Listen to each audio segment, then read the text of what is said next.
Hello everyone, my name is Luke Boon, middle name is Jeffrey. A lot of people don't actually know that. And it's Jeffrey with a G, not a J. Luke Jeffrey Boon is the full name.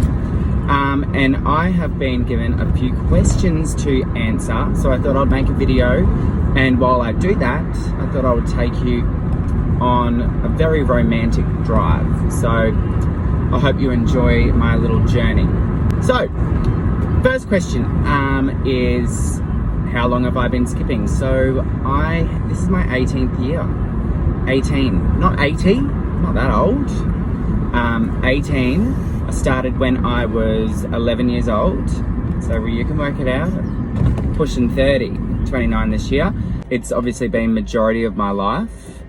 And how I started skipping, it's always the first question, like if someone does like a newspaper story or like you're being interviewed in the news, how did you get into it? And they think they're like the first person to ask that question. Well, sorry, you're not. So I started, how I got into it, I saw a performance at my school fete. Actually, to be honest, it wasn't my school at the time, but I was going to that school the following year. So I just happened to be at the fete, and my club, who I still skip with now, Cleveland Air Magic, was doing a display. And I still remember the moment. So there was a girl who's one of my best friends today. Her name is Bonnie. It was Bonnie Summers at the time, but Bonnie Coford now. And she ran up and she did a round off back salt with her rope. And I remember I actually couldn't even believe she had just done that. I thought that was just something that couldn't be done. And my jaw was on the ground. I was gobsmacked. And I was like, you know, like I still get goosebumps saying it now, because in that exact moment I knew that this was what I wanted to do, like forever. And you know, like as a kid you say those things, this is what I want to do, mummy, when I'm older. But like this was different. Like I actually, every part of my body knew that I found what I wanted to do. Like it was really exciting. And that was literally the turning point of my life. Like that was when I was like, Mum, like sign me up for skipping lessons. I think it was literally like that afternoon my mum was on the phone saying like, how can he get involved? Like he won't stop nagging me. So anyway, it was like a week later I walked into my first class after like, you know, signing up, and the rest is history. So yeah, that was how I got involved, and it's amazing that 18 years later I'm still with Cleveland Air Magic, and I'm looking forward to the next 18 years, to be honest. So what made me get involved? Like obviously it was just that shock reaction. It was like, this is such an exciting sport. It's something I haven't seen before. It's something really new. It's like, you know, I could do it anywhere. Like I think at the time I was doing like tennis, I was swimming, I was doing all of those really cool things. Like great sports, but I can't like drag the swimming pool with me. I can't like take the tennis court with me, although we did have those at our house anyway. But like, do you know what I mean? I couldn't do it anywhere. Like I got to a point when I first started, especially, I was so obsessed that I was skipping everywhere. Like Mum would put fuel in the petrol tank, I was like literally skipping while I was waiting. I'm not kidding, it was a 24/7 addiction. I didn't stop. I was like, in the middle of the night I would have to sneak downstairs, Mum would like have to drag me to bed. It was crazy, and it was actually really embarrassing, because it wasn't at first, but my freestyle ropes, this is a true fact, my freestyle ropes were breaking every 4 days. Like, whose ropes break every 4 days? And like, you know, the first couple of times the lady's like, oh, that's really strange, maybe it's faulty rope. Anyway, so she replaced them. Next 4 days, it was always the 4th day, it was really weird. Had to get a new one.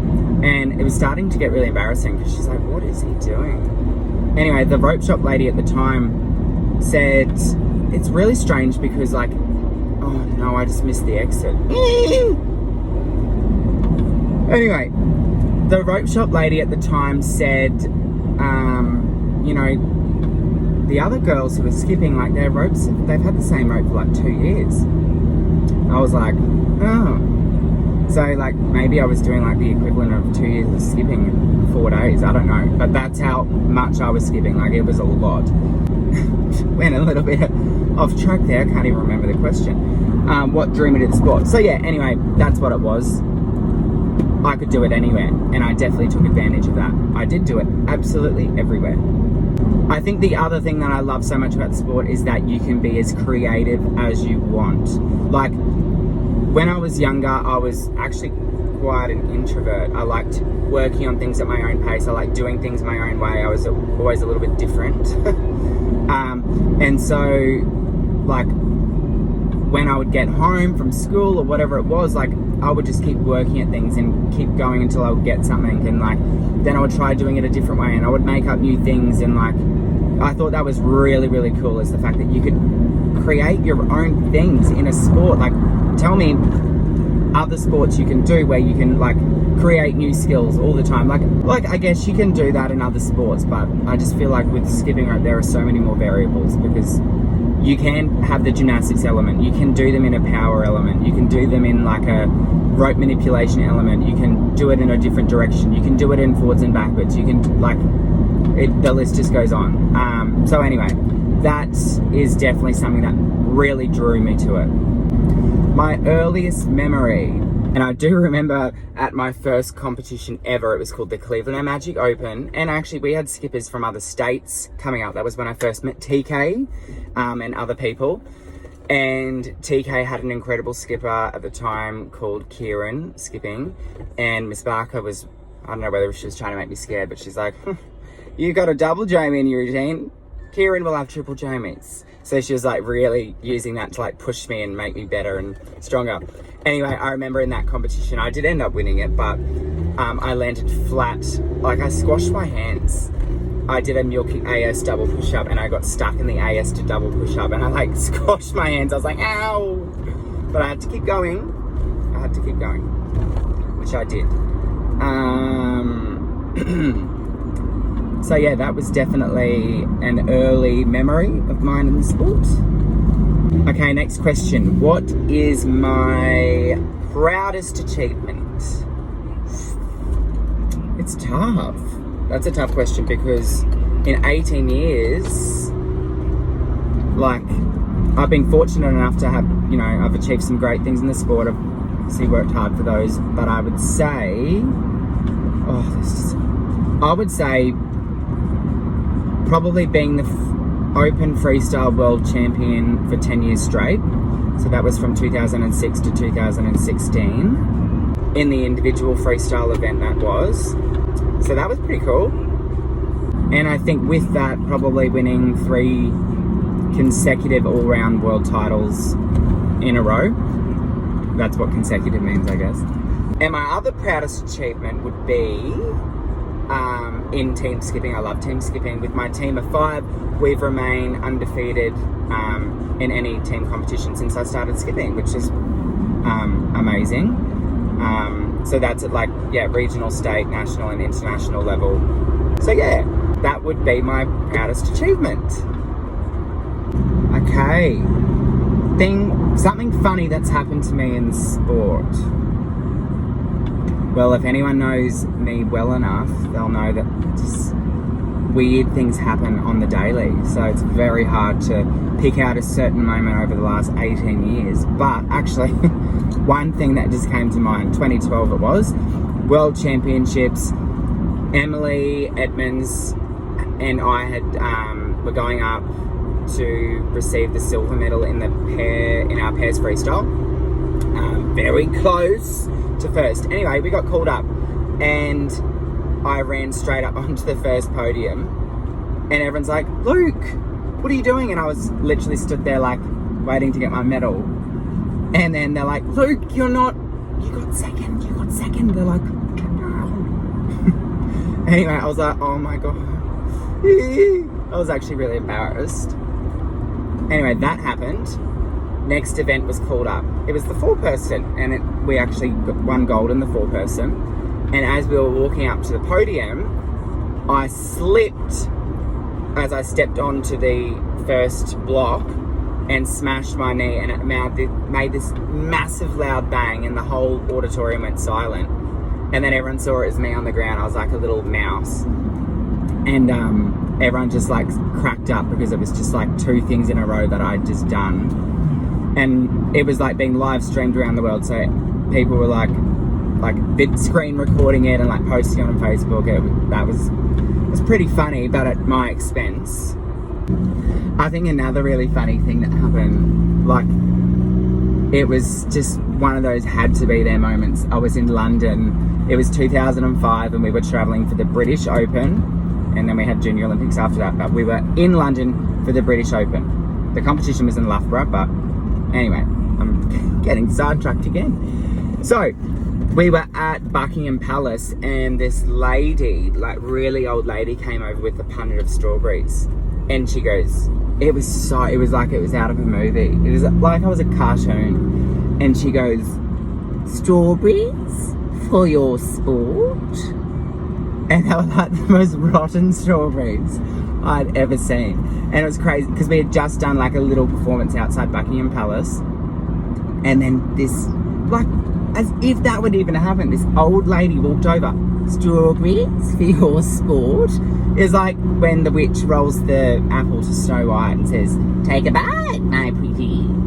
That was literally what happened. And cliffhanger, didn't actually take one of her strawberries. Actually, maybe I did take it, but I didn't eat it, that's for sure. Didn't want to die. Okay, what's the ultimate goal for me in skipping? Once again, very tough question, but I have many goals in the sport. Now, I think personally, like as an athlete, I just want to continue to like push my limits and see where I can go in this sport, especially while my body's able to. Like, there's definitely no complaints there. I'm just going to keep going. I just want to see where I can take my speed to, my freestyle to, my triple unders. Like, yeah, I just want to keep pushing that. Like, why not?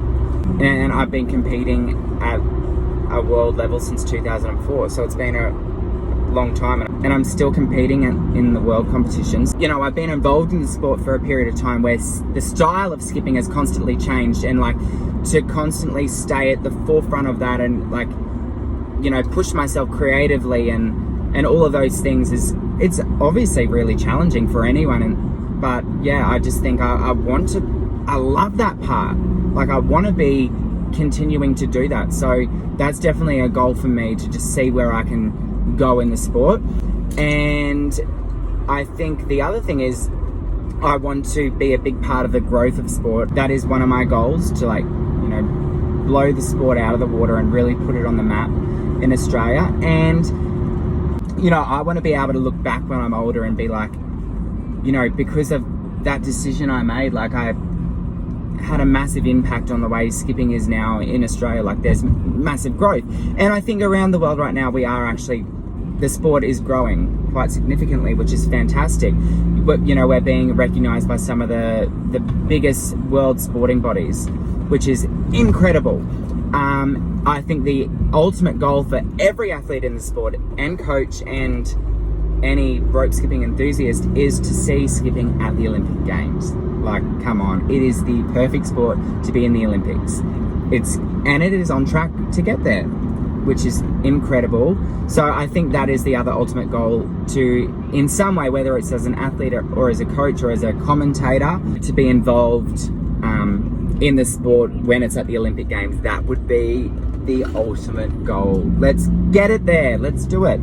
But yeah, the ultimate goals are to, you know, stay involved in the sport as an athlete for as long as I possibly can, promote the sport and grow it as much as I can, and really just expose it to everyone. Like, I don't want that stereotype anymore of it being a typical girls' sport in the playground, because it is not that. And I think we've done, you know, quite a lot of work to take it away from that stereotype. And I just really want it to get to that point where when you say to someone that you do skipping, you don't have to pull out a video and show them what it is that you do. Like, they go, oh my God, like, you do that extreme sport of rope skipping. It's like, yeah.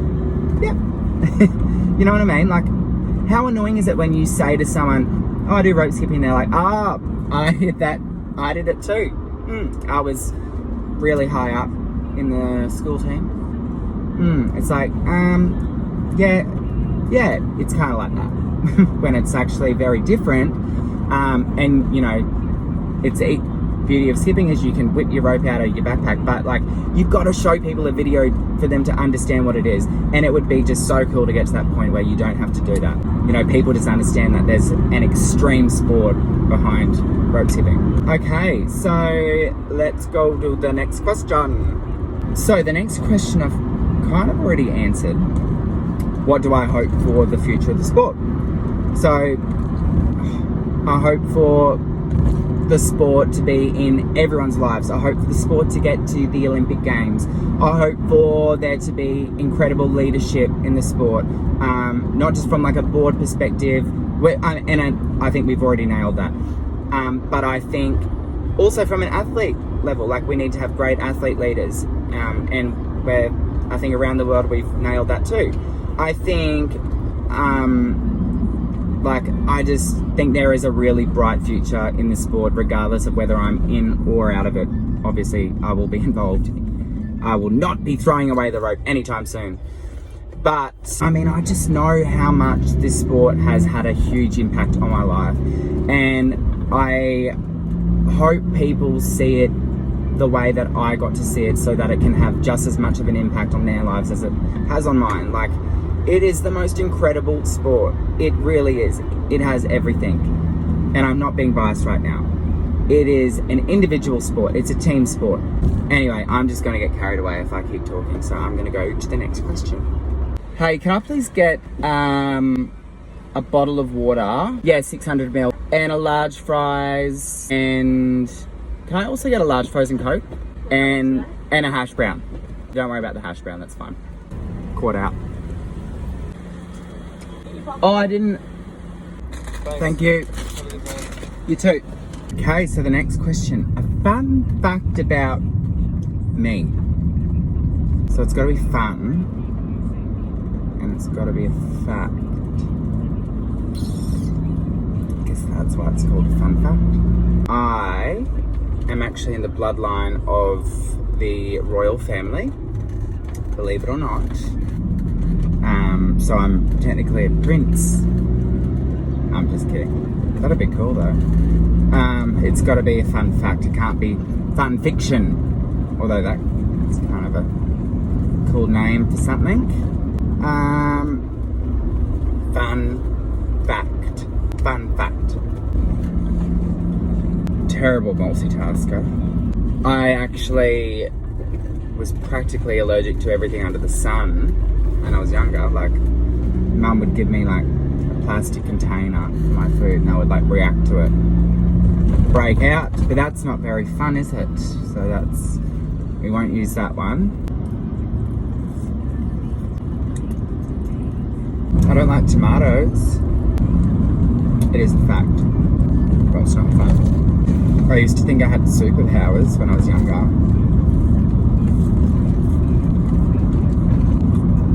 And I could actually fly. So I jumped off the couch and tried to fly, and I just landed on my chest.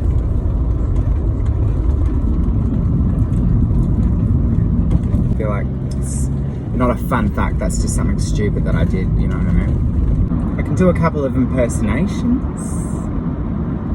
Gosh, and popsicles in the cellar. Come on, Ashblock. Gosh, I'm in the freezers. That was Herbert from Family Guy. Didn't know.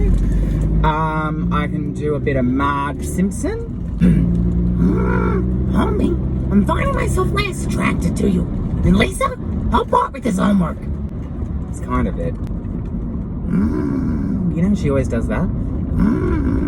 Homie. I could do a bit of Julia Gillard. I was the first female Prime Minister in Australia's history. I do not trust the Liberal Party. They are absolutely horrible people. It's a bit of Julia. Who else we got? I'm trying to, at the moment, impersonate Carol Baskin. I work on that one. Hey all you cool cats and kids, it's Carol Baskin here from Big Cat Rescue. You know, I didn't do it. It's what person in their right mind would do that? So it's just crazy. I've got one. When I first started skipping, I did sleep with my ropes because I thought that would create a strong connection between me and the rope for competition day. So it was always like the night before, I would just sleep with my speed and freestyle rope, just be at the end of the bed. Definitely don't do that now. So there's a little fun fact. Oop. Stay on your side of the road, please. I'm gonna finish off with, oh my God, the bird was flying at me, like straight into the window, and then it went, that was a bit scary. I'm gonna finish off with a positive message for all athletes, not just in Australia, but also all around the world, and let you know that you have a massive role in this sport. You are all leaders and future leaders of the sport. I guarantee you right now that there is someone that is watching you and looking up to you. And you don't realize that, but you're always on display. So know that you are a leader. You have a massive impact, and people will follow that. You know, you want to duplicate that great work ethic and that great leadership, because when you do that, the next generation of skippers that come through that you're going to inspire are going to also do those things. And that's how we grow the sport effectively. And also keep going, keep skipping. Like, even though we are at home at the moment and maybe competitions are postponed, everyone's saying it, hashtag jump rope is not cancelled. Use this time to really work on things that maybe you might think are your weaknesses. I know definitely I'm utilizing this time to work on my weaknesses. You can always turn a weakness into a strength if you give it that, you know, love and care. Work on power if it's not your strong side. Be creative, push the boundaries, make up new things. Like, there's no wrong or right way to go about it. Be willing to learn. To be willing to learn and push yourself, you've got to be able to ask questions. And that's really important. I think a lot of people get like embarrassed if they don't get something, or they're too scared to fail, so they won't try something new. You know, if that's you, then like, this is the time to try those things, because no one's watching. You're not at training, you're at home by yourself. Reach out, ask questions. I ask questions. I don't know everything. Like, that's, no one does. And when, like, say for example, I want to learn a new power skill, like, I reach out to people. I've reached out to people like Zach Tomlinson and LJ and for assistance with skills that maybe aren't my like strong point. And people reach out to me for things that are my strengths. Do you know what I mean? Like, don't be afraid to do that. Right now, be a sponge. Soak in as much as you can. Spread the love of jump rope. Be fearless. Keep learning new things. Push yourself and just keep skipping. Anyway, it probably made no sense, but So that was my drive.